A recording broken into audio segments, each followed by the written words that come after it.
सांगितलं असे म्हणतात. कृतांतासही शासन करता, मग शाक का करावा, मग शोक का करावा व्रता. आदी अंत मध्य पाहता, तुझ परता कोण असे. हो, का मी शोक केला नाही, काळालाही शासन करता. काळाला शासन करण्याची ताकद कृष्णामध्ये आहे. हो, समोरच्याला शासन करायची ताकद आपल्यामध्ये, आपल्या भावामध्ये. मग त्याच्यावर संकट आल्यावर काय म्हणून शोक करायचं. संकट येत असतात, पण त्या संकटावर मात पुन्हा करावं लागते. मग शोक काय करायची, त्याच्यावर संकट आलेले आणि त्या संकटावर मात करणारा तोच आहे. कोण? जो शक्तिशाली आहे, जो बळवंत आहे. मग त्याच्याविषयी शोक करायची काय गरज आहे. अशा प्रकारे त्या ठिकाणी बळीराम दादा सांगू लागलेले आहेत. देखोनिया त्रिभुवन नायका, प्रेमे सद्गदित झाल्या गोपिका. अंगी तटतटल्या कंचुक्या, हर्ष पोटी न समाये. हो, त्या ठिकाणी गवळणी आलेल्या होत्या, गोपिका आल्या होत्या. भगवंताला पाहून हर्षित झाल्या, आनंदित झाल्या. आणि आनंदित झालं, हर्षित झालं की माणसाचं अंग फुगवतं महाराज. हो, पुरुष असो, स्त्री असो, कुणी असो, माणसाला आनंद झाला, हर्षित झालं की माणसाचं अंग फुगतं आणि माणसाचे कपडे माणसाला दाटतात. अंग फुगलं की वस्तुस्थिती महाराज, कपडे दाटतात. तशी अवस्था त्या ठिकाणी गवळण्याची आणि गोपिकाची झालेली आहे. दंडकडी रत्न जडिता, मंगटापाशी ती दाटत. गोपी येवोनी चरणी लागत, ब्राह्मणंदे करोनिया. हो, जे दंडातले कडे दाटू लागलेत, मनगटातले कडे दाटू लागलेत. का? आनंद तसा झाला महाराज, त्याच्यामुळं अंग फुगलेलं आहे. आणि गोपिका आल्या आणि भगवंताचं त्यांनी दर्शन घेतलेलं आहे. आणि दर्शन घेऊन काय म्हणतात, सकळ गवळया लान थोरा, भेटला परात्पर सोयरा. सोयरा दुर्लभ सकाळ सुरवरा, सुलभ झाला तो गोकुळी. गवळ्याला न थोरा, तो भेटला निजाचा सोयरा. लहान थोराला, सगळ्या गवळ्याला श्रीकृष्ण भगवंत भेटलेले महाराज. सुरासुराला दुर्लभ होय, सुराला आणि असुराला तो दुर्लभ आहे. हो, योगियाच्या ध्यानी ध्याताना तुळशी, आणि तो आम्हापाशी मागे पुढे. हो, अनंत जन्मीमध्ये पुण्य केलेलं आहे महाराज या गोपाळायनं, गवळ्यानं. आणि म्हणून करता सगळ्याला तो भेटलेला आहे, अशा प्रकारे सांगतात. वास्तमाना गेला गबस्ती, ते चिलोकी केली वस्ती. सकळ निद्रार नवी निमग्न होती, चिंता चित्ती नसेची पै. तेवढ्यामध्ये दिवस मावळलेला आहे, अंधार पडलेला आहे. सगळ्यांनी विचार केला आता इथंच राहायचं, म्हणून तिथंच राहिलेले आहेत. रात्र झाली. रात्र झाल्यानंतर सगळे झोपले, सगळ्याला झोप लागलेली आहे. झोपेमध्ये कुठल्याच प्रकारची चिंता नसते महाराज. झोपत असताना, झोप लागत असताना चिंता नसते. आणि ज्याला चिंता आहे का महाराज, त्याला झोपच लागत नाही. ज्याला चिंता आहे का, आता चिंता आता नसन, पण ज्या वेळेस आपल्याला चिंता लागली का, त्या वेळेस आपल्याला झोपच लागलेली नाही महाराज. सासूला सुनानं शा दिल्या, तिला रात्रभर झोप येत नाही. बापाला लेक म्हणला तुला काही कळत नाही, तू मला सुद्धा म्हणत नाही, तुला काही कळत नाही, तेव्हा बापाला झोप येत नाही. एखाद्या मुलीचं लग्न जमलं, तिचं जर मोडलं तर मायबापाला झोप येत नाही. चिंता महाराज, चिंता कुठल्याच प्रकारची त्यांना नव्हती, म्हणून सगळ्याला झोप लागलेली आहे. अशा प्रकारे सगळे गाढ झोपीमध्ये गेलेले आहेत. आणि झालं काय, अस्तचळा जाता वासरमणी द्विज बैसती स्थळी येवणी वा मिलिंद वारिज कोशी प्रवेशुनी आमोदा ते सेविती आमोदा ते सेवित. दिवस मावळतीला गेल्यानंतर पक्षी चराय रानामध्ये गेलेले आपण आपल्या घरट्यामध्ये येऊन बसलेले आहेत. आणि जे काही भुंगेत का भुंगे मावळतीला ज्या फुलावर बसले का ते फुल मिटकलं महाराज आणि आतमध्येच कोंडून राहिले आणि त्याचा मकरंद ते भुंगे सेवन करू लागलेले आहेत. त्यांना बाहेर निघायचं कळालंच नाही आणि भुंगा फुलामध्ये गुंतला की तो बाहेर निघतच नाही महाराज. ज्यावेळेस ते सूर्यविकासीन जे कमळ असतं का ते विकासल्यानंतरच तो बाहेर निघून जातो. तोपर्यंत आतच गुंतलेला राहतो आणि त्याच्यातला मकरंद सेवन करतो. अशा प्रकारे दिवस मावळल्यानंतर प्रत्येकाचं झालेलं आहे. तरुण जे जे विषय पर त्यांच्या हृदयी संचरे पंचशर वा रात्र झाली 2 प्रहर श्वापदे दुर्दार बहाती. रात्रीचा ताबे महाराज ज्याची त्याचा विषय ज्याची तो सेवन करू लागलेला आहे. प्रत्येकजण आपण आपला विषय सेवन करू लागलेले आहे. रात्र 2 प्रहर झालेली आहे. स्वापद आदी करून आता रात्रीला चरणारे जे काही स्वापद असतात का ते चरायला निघाले महाराज. दिवसा वेगळेच असतात आणि रात्रीला वेगळेच असतात. रात्रीला चरणारे जे काही प्राणी आहेत का ते दिवसभर निघत नाहीत आणि दिवसा चरणारे जे काही प्राणी आहेत का रात्रीला फिरत नाहीत. रात्रीला चरणारे प्राणी आहेत ते बाहेर निघालेले आहेत. परम दाटली गोर रजनी द्विजांच्या उठती नाना ध्वनी वा रिसे वागुळ मिठी घालुनी वृक्ष डाळिया लोंबती. प्रबळ दाटली रजनी. रात्र घोर अशा प्रकारचा अंधार पडलाय. दिजांच्या निगती ध्वनी किंवा उठती ध्वनी रात्रीच्या टायमाला ओरडणारे पक्षी ओरडू लागले महाराज. वटवागुळ ओरडू लागलेली, घुबड ओरडू लागलेलं आहे महाराज. मोरसुद्धा रात्रीला एखाद्या वेळेस ओरडतात महाराज. मोरसुद्धा वरडतात रात्रीला. रात्रीला जे काय वरडणारे जे काही पक्षी आहेत ते वरडू लागलेले आहेत आणि पशुसुद्धा ते बाहेर निघाले आणि ते सुद्धा वरडू लागलेले आहेत. रात्र 2 प्रहर झाली असताना अशा प्रकारे पशु पक्षी वरडतात, चरण्यासाठी बाहेर निघतात. वन देवता गंधर्व यक्षिणी गोंधळ घालिती महावनी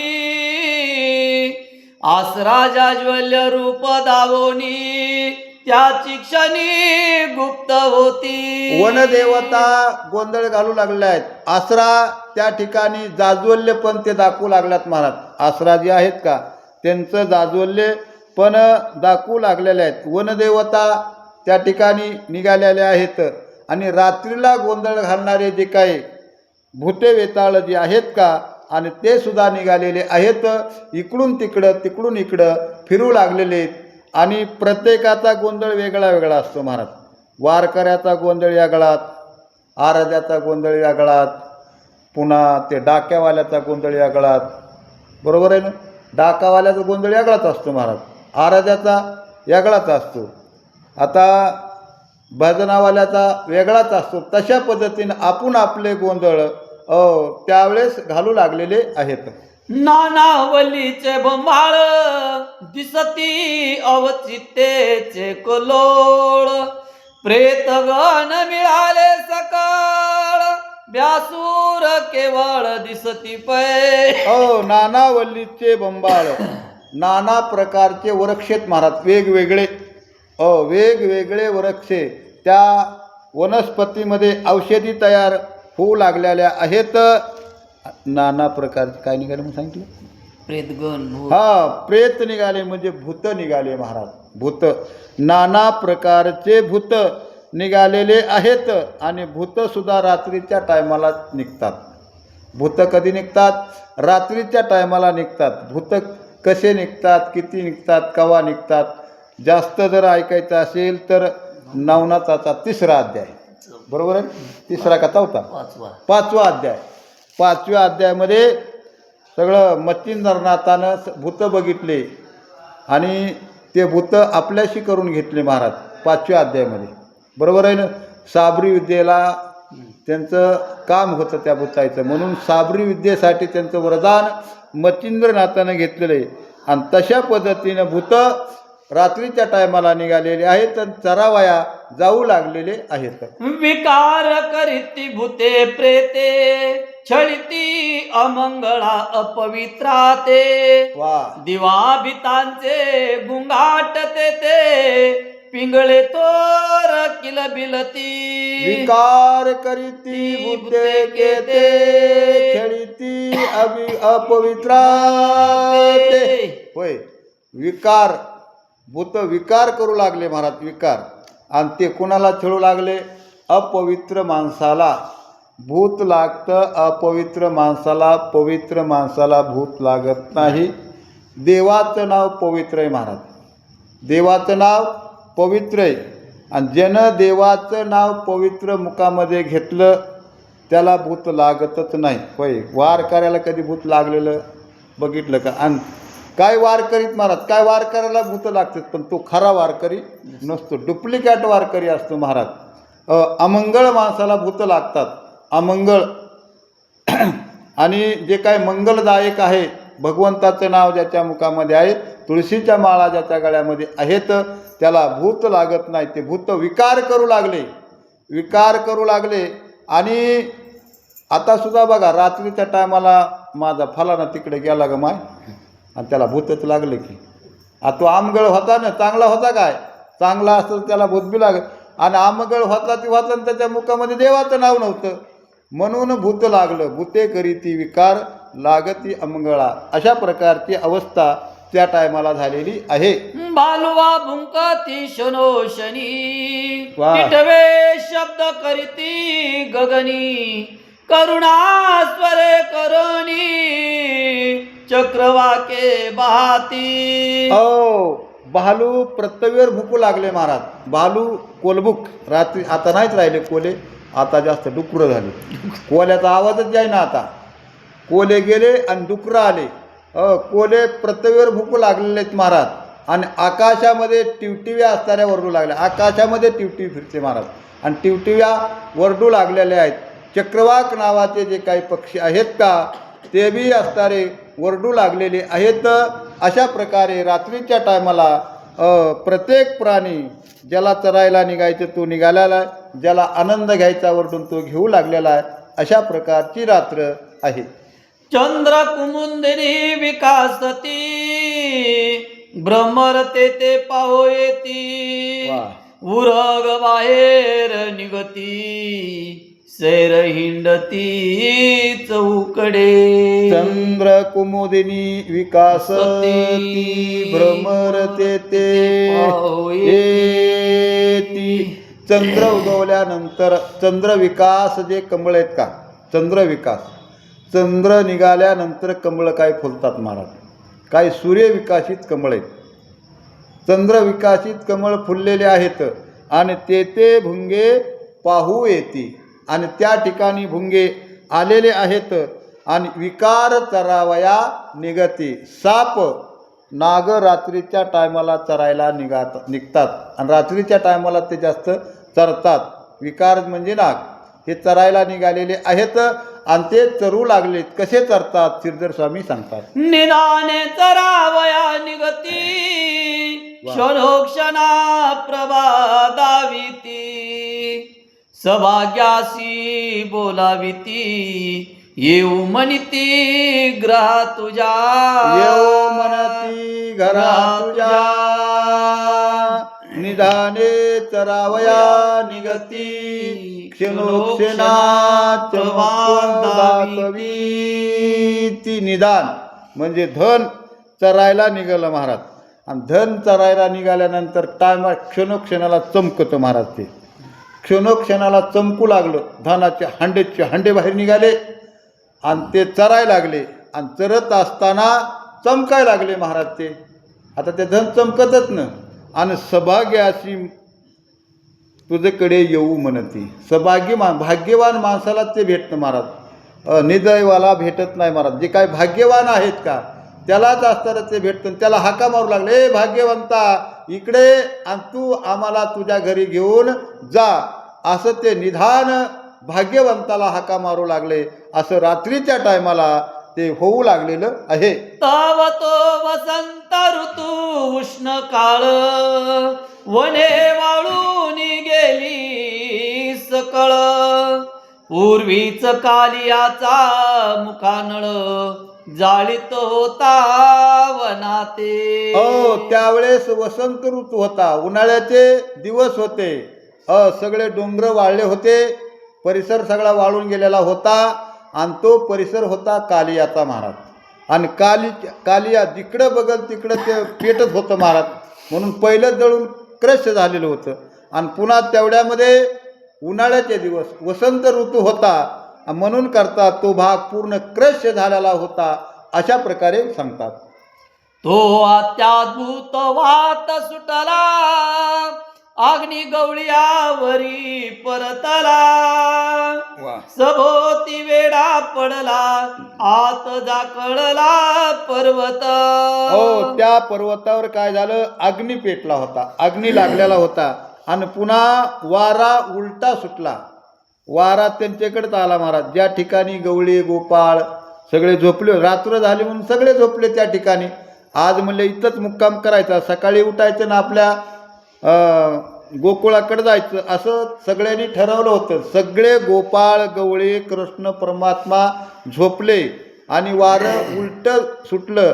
आणि झोपलेल्या माणसाकडं ते अरण्य जळत जळत, वन जळत जळत आलेलं आहे. आकाश कवळोलिया ज्वाळे, तडतडा फुटती वेळुनळे. पळती पक्षियाचे पाळे, आहाळोनी माझी पडता. ज्यावेळेस अग्नी लागला त्यावेळेस भड भड भड भड भड भड ते वन जळायला चालू झालं. आकाशापर्यंत जाळा जाऊ लागल्या. आणि तेवढ्यामध्ये इळूचे बेट लागले महाराज. आणि इळूचे बेट लागले तर मग काय होतं, मग धडा डाडा डाडा किक्का डाडा डाडा. इळू जळत असताना धडा धड आवाज होतात. आणि इळूचे बेट उंच असतात आणि त्याच्यामुळे त्याच्यात लागणी त्या इळूच्या बेटापेक्षा उंच जाऊ लागलेला आहे. सगळं वन जळत, त्या गोपाळ गवळी आणि सगळे गोकुळवासी झोपलेले होते तिकडं तो अग्नी पेटत येऊ लागलेला आहे. एकाएकीने दासुरे गवळी, आरडत उठती त्यावेळी. तो आकाश दाखिले अग्नी कलोळी, ठाव नाही पळा. अग्नी जवळ आला, अग्नी धडधड धडधड पेटलेला आहे. अग्नीचा आवाज गवळ्याने ऐकला महाराज. गवळी एकीच जागे झाले. गवळी झोपलेले, अग्नी जवळ आलेला, अग्नीच्या ज्वाळा पेटलेल्या, विळूचे बांबू जळायला लागलेले. गवळ्याला वाटलं आता आपण जळून भस्म होतो की काय, म्हणून सगळे गवळे आरडाओरडा करू लागले. अरे म्हणले उठा रे उठा, पळा रे पळा, अग्नी आपल्या टाकतून आलेला आहे. आणि आपण जर उठलोच नाही, पळालोत तर आपण जळून भस्म